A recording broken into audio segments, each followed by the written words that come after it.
एक बार रहता था एक चालू व्यक्ति अशोक नाम का। कुछ भी किसी को भी बेचना उसकी कला थी।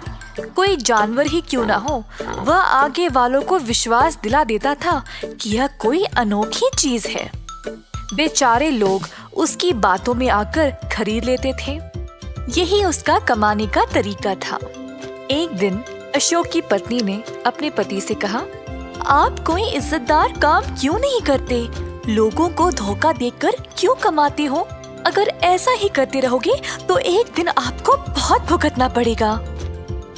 अशोक ने पत्नी की बातों का ध्यान नहीं दिया। जल्दी से भोजन किया और घर से निकल गए, ये सोचते हुए कि अब वह और पैसे कहां से लाए। तभी उसने सुना क्वाक क्वाक। उसके सामने था एक बत्तख, जिसको देखते ही उसके दिमाग में एक विचार आया। चोरी छुपे उसने बत्तख को उठाया और फिर शहर की ओर निकल पड़ा। अब वह एक नया बलि का बकरा की खोज में था।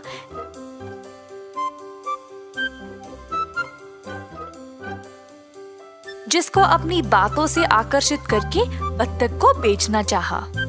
थोड़ी देर में एक भोला सा आदमी बस से उतरा। अशोक उस आदमी को सुनाए दिए जैसे बत्तख से बात करने लगा। ओ बत्तख, तू तो सोने के अंडे डालती है, परंतु मैं तेरा ख्याल रखने के लायक ही नहीं हूँ। क्या करूँ? भोले आदमी ने अशोक की बातें सुनी और पूछा, सुनिए, क्या ये सच है कि ये सोने के अंडे डालती है? बेशक ये सच है, मगर इसको अगर सोने के अंडे डालने हैं तो इसे अच्छे से खिलाना पिलाना पड़ेगा।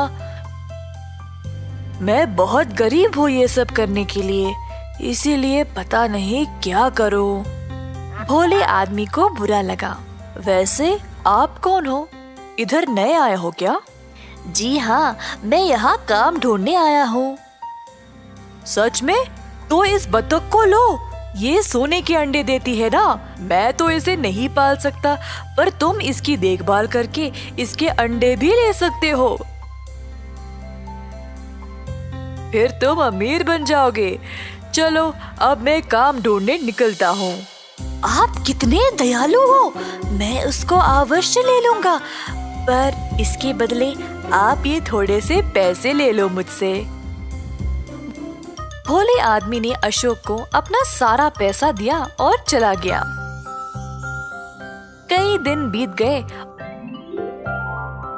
और अशोक के पैसे भी खत्म हो गए।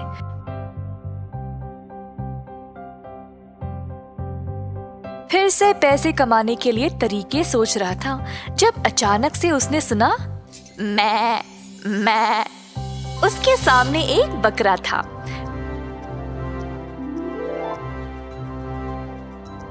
फिर से चोरी छुपे बकरे को झपटा और शहर की ओर निकला अपनी चालें चलने।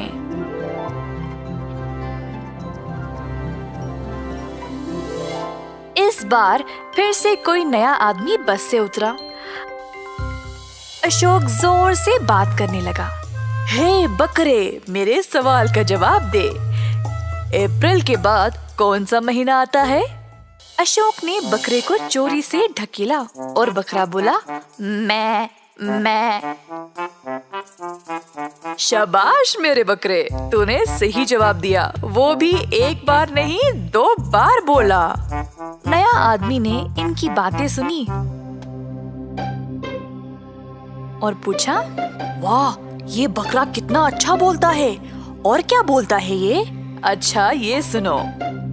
ओ बकरे, जून के पहले कौन सा महीना आता है? फिर से अशोक ने पीछे से बकरे को धक्का दिया। मैं। वाह, कितना अनोखा है ये। क्या मैं इसको अपने साथ ले जाऊं? हाँ, पर मैंने इस बकरे को बहुत भारी रकम में खरीदा था। मैं इसको ऐसे ही नहीं दे सकता ना। ओह, कोई नहीं, मेरे पास बहुत पैसा है। बस आप अपना रकम बोलो, मुझे बस ये अद्भुत बकरा चाहिए। अशोक ने अच्छी खासी रकम में बकरे को बेचा और खुशी से घर चला गया। अशोक के जाने के बाद वो पहला वाला भोला आदमी बत्तख को लेके शहर वापस आया।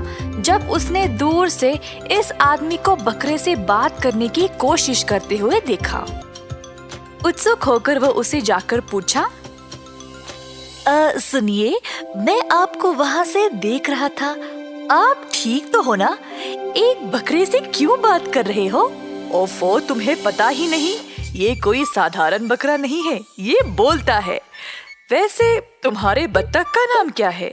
मेरी बत्तख भी अनोखी है, ये सोने के अंडे डालती है, पर बहुत दिन हो गए मैंने इसको अच्छे से खिलाया पिलाया, पर इसने एक अंडा भी नहीं डाला।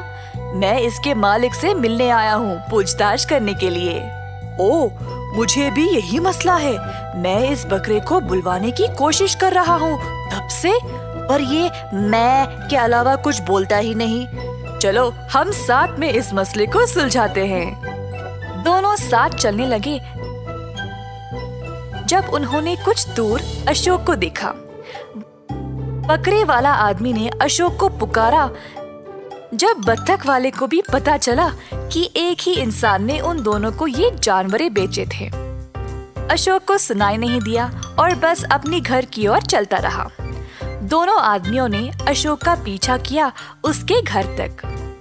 उन्होंने अशोक को अपनी पत्नी को सब कुछ बताते हुए सुन लिया। इसने तो हमें धोखा दिया है। हाँ, हम इसकी बातों में आ गए, इसको तो सबक सिखाना ही पड़ेगा। मेरे पास एक योजना है।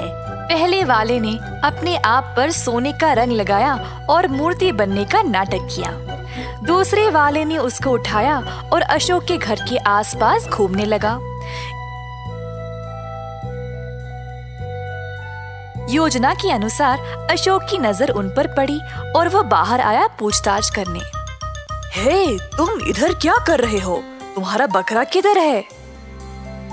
बकरा ठीक है और सुरक्षित, और कुछ न कुछ बोलते ही जा रहा है। आहा, कमाल है। वैसे ये मूर्ति लेकर कहाँ जा रहे हो? श्श, किसी को बोलना नहीं, ये मूर्ति असली सोने की बनी हुई है। पर तुम मुझे ये क्यों बोल रहे हो?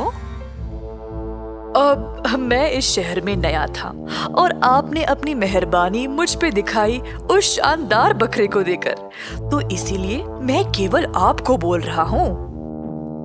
अच्छा, तो अब क्या करोगे इस मूर्ति का? मैं इसको पूरी तरह से पिघलाकर सब बेच दूंगा। क्या तुम मेरी दयालुता के लिए कुछ करोगे? तुम मुझे ये मूर्ति दे दो, मैं तुम्हें इसकी अच्छी रकम दूंगा। तो अशोक ने आदमी को बहुत पैसे दिए और मूर्ति को कपड़े से ढांप दिया। अंदर गया अपनी पत्नी को बुलाने के लिए, पर जब वो आई तो वहाँ पे मूर्ति थी ही नहीं, केवल एक कपड़ा जमीन पर पड़ा था। अशोक आश्चर्यचकित रह गया। उसको यकीन ही नहीं हुआ कि उसी को बेवकूफ बनाया गया। मैंने आपसे बोला था, एक ना एक दिन उल्टा आपको ही सहना पड़ेगा, और बस आज वही हुआ। इस कहानी से हम ये सीखते हैं कि हमेशा ईमानदारी से काम करना चाहिए। जैसी करनी वैसी भरनी।